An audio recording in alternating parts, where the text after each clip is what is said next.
Les trois composantes de l'estime de soi. L'estime de soi est un concept central dans la construction de la personne. Elle est comme un pilier invisible qui soutient notre regard sur nous-mêmes, nos actions et nos relations aux autres. Pourtant, elle n'est pas une entité abstraite. Elle se compose de dimensions bien concrètes, qui s'imbriquent en nous comme les fondations d'un édifice personnel. Lorsque l'on comprend ces composantes, on peut enfin agir sur elles avec lucidité et douceur. Les trois grandes dimensions qui forment l'estime de soi sont l'amour de soi, l'image de soi et la confiance en soi. Ensemble, elles forment le socle intérieur sur lequel reposent nos choix, nos émotions et notre rapport au monde. L'amour de soi est la racine profonde. C'est cette capacité à se donner de l'affection, à se traiter avec respect, même quand tout va mal. C'est un lien intime avec nous-mêmes, souvent négligé dans une société qui valorise l'apparence et la performance. Aimer qui l'on est ne signifie pas s'idéaliser. C'est simplement reconnaître sa valeur, sans condition. C'est choisir de s'accompagner dans les tempêtes et les jours gris. S'aimer soi-même, c'est s'autoriser à être imparfait, à avoir des failles, des émotions, des besoins. C'est cette voix intérieure qui dit « Je suis là pour toi, quoi qu'il arrive ». Mais cet amour ne naît pas tout seul. Il se cultive à travers l'expérience, les soins que l'on se donne, les limites que l'on pose. Il grandit quand on se parle avec bienveillance. Quand on cesse de se juger durement. Quand on arrête de se comparer à des modèles inatteignables. Aimer son être, c'est aussi cesser de chercher à mériter l'attention des autres par l'effacement ou la suradaptation. C'est vivre en harmonie avec ce que l'on ressent, sans travestir sa vérité pour plaire. La deuxième composante, l'image de soi, concerne la représentation mentale que l'on se fait de soi-même. Elle se forge dès l'enfance, à travers le regard des parents, des enseignants, des pairs. Si ces regards ont été souvent critiques ou absents, notre image peut en être abîmée. On se voit alors comme insuffisant, incapable, mal aimé. Cette image devient un filtre, un miroir déformant à travers lequel on interprète les situations de la vie. L'image de soi influence notre manière de penser, de nous habiller, de marcher, de parler.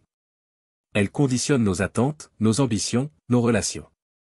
Si l'on se voit comme indigne ou inférieur, on n'osera pas prendre sa place.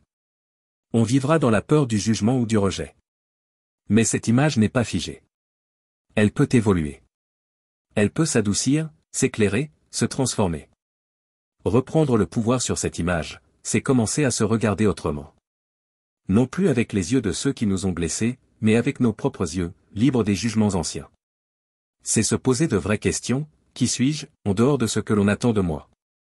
Quelles sont mes qualités, même si personne ne me les a nommées? Que aimerais-je dire ou faire si je ne craignais rien? Changer son image de soi, c'est aussi oser faire des choses que l'on croyait impossibles. Car chaque acte nouveau devient une preuve concrète que l'on est plus que les étiquettes qu'on nous a collées.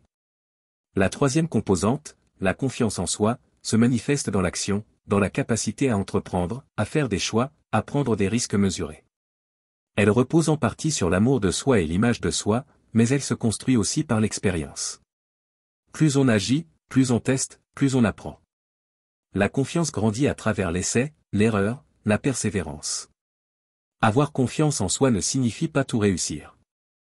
C'est oser malgré le doute.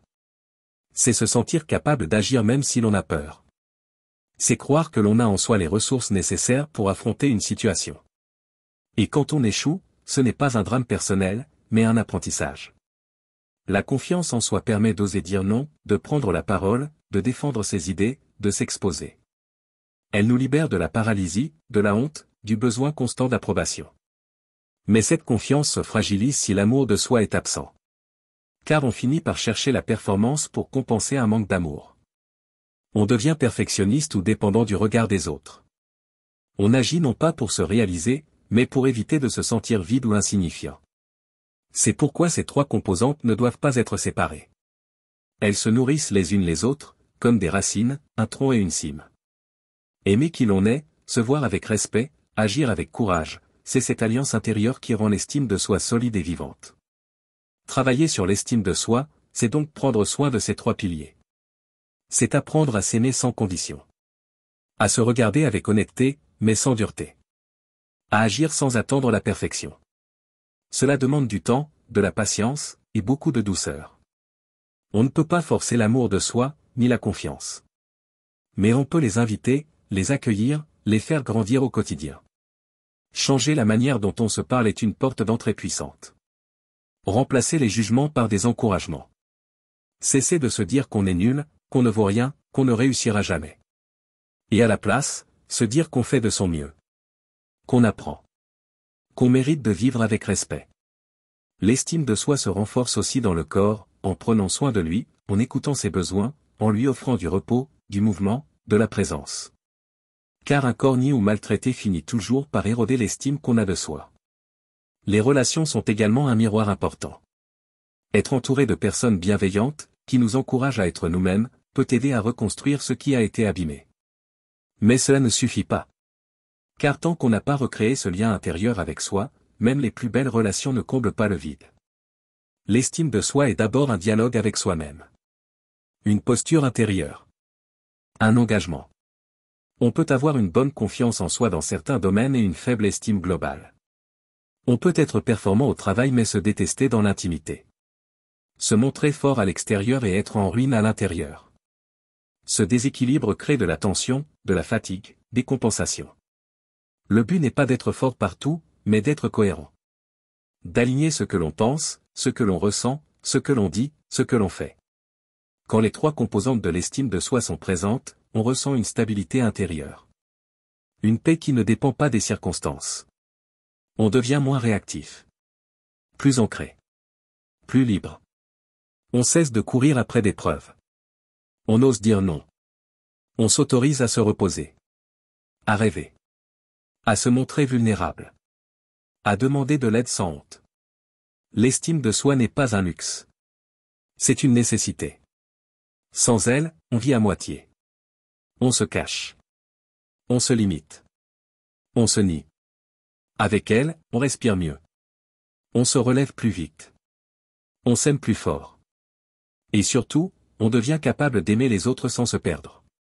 Si tu veux reconstruire ton estime, commence par des gestes simples. Parle-toi comme tu parlerais à un ami cher.